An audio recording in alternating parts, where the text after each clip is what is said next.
अस्सलाम वालेकुम स्टूडेंट्स। आज की वीडियो बहुत अहम है, ख़ास तौर पर उन स्टूडेंट्स के लिए जो सऊदी अरब में MBBS की फुल्ली फंडेड स्कॉलरशिप का ख्वाब देख रहे हैं। क्योंकि जब से study in Saudi portal update हुआ है, उसके बाद एक चीज़ ने हज़ारों स्टूडेंट्स को कंफ्यूज कर दिया है, और वो ये कि MBBS प्रोग्राम्स पोर्टल पर नज़र ही नहीं आ रहे, जिसकी वजह से हर तरफ एक ही सवाल पूछा जा रहा है कि क्या सऊदी अरब ने MBBS की फुल्ली फंडेड स्कॉलरशिप बंद कर दी है? क्या अब इंटरनेशनल स्टूडेंट्स के लिए MBBS का रास्ता ख़त्म हो गया है? क्या सिर्फ 90 या 95% वाले ही अप्लाई कर सकते हैं? क्या उम्र की कोई सख्त हद है? क्या हाफिज़ कुरान होने का वाकई कोई फ़ायदा होता है? और सबसे बड़ा सवाल ये कि अगर पोर्टल पर MBBS शो ही नहीं हो रहा, तो फिर अप्लाई कैसे करना है? अगर आपके जहन में भी यही सवालात चल रहे हैं, तो आज की ये वीडियो आपके लिए इंतहाई अहम है, क्योंकि इस वीडियो में मैं आपको मुकम्मल तफसील के साथ बताऊंगी कि सऊदी अरब में MBBS स्कॉलरशिप का असल स्टेटस क्या है, कौन अप्लाई कर सकता है, किन चीज़ों की ज़रूरत होती है, और सबसे अहम ये कि आपको अभी से क्या तैयारी शुरू करनी चाहिए ताकि जब मौका आए तो आप तैयार हों। इसलिए वीडियो को आखिर तक ज़रूर देखें, क्योंकि आज की मालूमात आपका एक पूरा साल बचा सकती हैं। सबसे पहले सबसे अहम बात समझ लें, सऊदी अरब ने MBBS की फुल्ली फंडेड स्कॉलरशिप बंद नहीं की। जी हाँ, ये सिर्फ एक अफवाह है। हकीकत ये है कि सऊदी अरब आज भी इंटरनेशनल स्टूडेंट्स को मेडिकल फील्ड में फुल्ली फंडेड स्कॉलरशिप्स देता है, लेकिन फ़र्क सिर्फ ये है कि इस वक्त पोर्टल अपडेट हो रहा है और मेडिकल प्रोग्राम्स आर्जी तौर पर हाइड हैं या अभी डिस्प्ले नहीं हो रहे, और उनका प्रोसेस दूसरे प्रोग्राम से ज़्यादा हसास और कॉम्पिटिटिव होता है, इसीलिए उन्हें अक्सर आखिर में अपडेट किया जाता है। अब सवाल आता है कि अगर MBBS की स्कॉलरशिप मौजूद है तो वो किन ज़राए से मिल सकती है। तो स्टूडेंट्स, सऊदी अरब में MBBS के लिए बुनियादी तौर पर 3 बड़ी अपॉर्चुनिटीज़ होती हैं। पहली और सबसे बड़ी अपॉर्चुनिटी सऊदी गवर्नमेंट की फुल्ली फंडेड स्कॉलरशिप है, जो बड़ी यूनिवर्सिटीज़ जैसे King Saud University, King Abdul Aziz University और इमाम अब्दुर्रहमान बिन फैसल यूनिवर्सिटी में दी जाती है। इस स्कॉलरशिप में आपकी मुकम्मल ट्यूशन फ़ीस कर होती है, रिहाइश दी जाती है, माहाना वजीफ़ा मिलता है, मेडिकल इंश्योरेंस शामिल होती है और बाज़ औक़ात आने जाने का टिकट भी दिया जाता है। दूसरा ऑप्शन यूनिवर्सिटी स्पेशल ग्रांट्स हैं, जहां कुछ यूनिवर्सिटीज़ अपने बजट से हाई अचीवर स्टूडेंट्स को सपोर्ट करती हैं। ये ख़ास तौर पर उन तलबा के लिए होती हैं जिनके नंबर बहुत अच्छे हों और जिनका प्रोफाइल मजबूत हो, जैसे IELTS, SAT या स्टेप के अच्छे स्कोर। तीसरा बड़ा ऑप्शन इस्लामिक डेवलपमेंट बैंक की स्कॉलरशिप है, जो मेडिकल समेत मुख्तलिफ प्रोफेशनल फील्ड्स के लिए फंडिंग देती है, लेकिन ये apply study in Saudi portal से अलग होती है।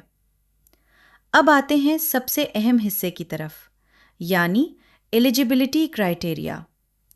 स्टूडेंट्स, यहाँ एक बात हमेशा याद रखें कि MBBS सऊदी अरब में सबसे ज़्यादा कॉम्पिटिटिव प्रोग्राम है।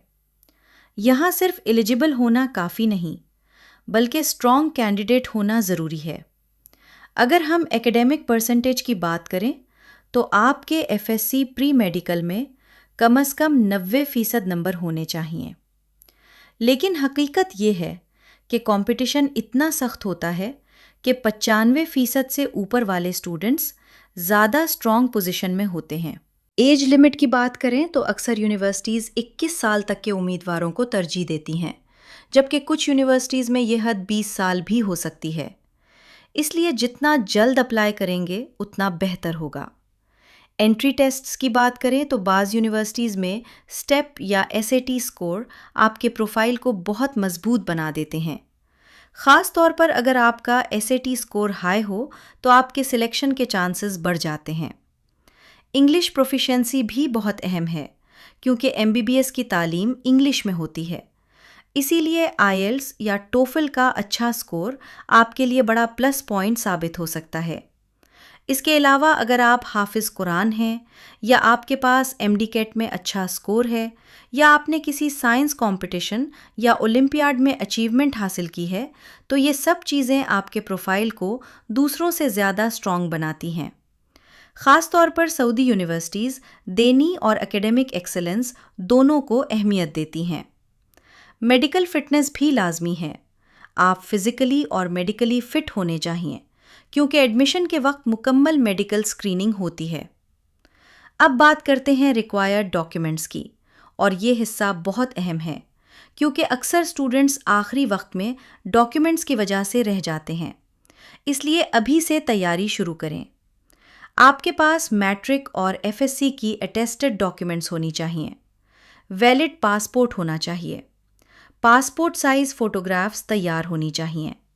Medical fitness certificate, police character certificate, IELTS یا TOEFL رزلٹ، SAT یا STEP رزلٹ اگر اویلیبل ہوں، ایک strong personal statement, recommendation letters, اور اگر آپ حافظ قرآن ہیں تو اس کا سرٹیفکیٹ بھی تیار رکھیں۔ کچھ کیسز میں فائنینشیل ڈاکیومنٹس بھی مانگے جا سکتے ہیں۔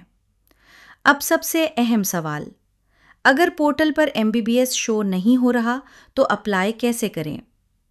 اس کا پہلا طریقہ یہ ہے کہ آپ اسٹڈی ان سعودی پورٹل کو ریگولرلی چیک کرتے رہیں، کیونکہ میڈیکل پروگرامز اکثر مخصوص انٹیک میں اوپن ہوتے ہیں، اور جیسے ہی اوپن ہوتے ہیں اپلیکیشنز بہت تیزی سے فل ہو جاتی ہیں۔ دوسرا طریقہ ڈائریکٹ یونیورسٹی ویب سائٹس ہیں۔ بہت سی یونیورسٹیز اپنی انٹرنیشنل ایڈمیشنز اپنی آفیشیل ویب سائٹ پر اناؤنس کرتی ہیں، اس لیے صرف پورٹل پر ڈپینڈ نہ کریں۔ تیسرا طریقہ embassy of Saudi Arabia in Islamabad سے آفیشیل انفارمیشن لینا ہے، کیونکہ بعض اوقات specific scholarship seats embassy coordination کے ذریعے بھی پروسیس ہوتی ہیں۔ اور آخر میں ایک آنیسٹ ایڈوائس، اگر آپ کے مارکس 90% سے کم ہیں تو صرف MBBS کے پیچھے وقت ضائع نہ کریں۔ آلٹرنیٹیو میڈیکل فیلڈز جیسے فارمیسی، نرسنگ یا اپلائیڈ میڈیکل سائنسز کو بھی کنسیڈر کریں۔ ان میں اسکالرشپ کے چانسز زیادہ ہوتے ہیں اور کریئر اسکوپ بھی بہت اچھا ہوتا ہے۔ اور اگر آپ کے 95% یا اس سے زیادہ نمبر ہیں تو ابھی سے اپنی پریپریشن شروع کر دیں۔ IELTS کی تیاری کریں، SAT یا STEP کی پلاننگ کریں، ڈاکیومنٹس کمپلیٹ رکھیں اور اپنا پروفائل اسٹرانگ بنائیں، کیونکہ جب MBBS پورٹل پر اوپن ہوگا وہاں وقت بہت کم ہوگا اور کمپٹیشن بہت زیادہ۔ یاد رکھیں، اپرچونٹی ہمیشہ پریپیئرڈ لوگوں کو ملتی ہے۔ اگر آپ پہلے سے ریڈی ہوں گے تو آپ کے چانسز باقی سب سے بہتر ہوں گے۔ تو اسٹوڈنٹس اپنی پریپریشن شروع کریں، ڈاکیومنٹس ریڈی رکھیں اور آفیشیل اپڈیٹس پر نظر رکھیں۔ اگر آپ کا کوئی سوال ہے تو کامنٹ میں پوچھ سکتے ہیں، میں کوشش کروں گی ہر سوال کا جواب دوں۔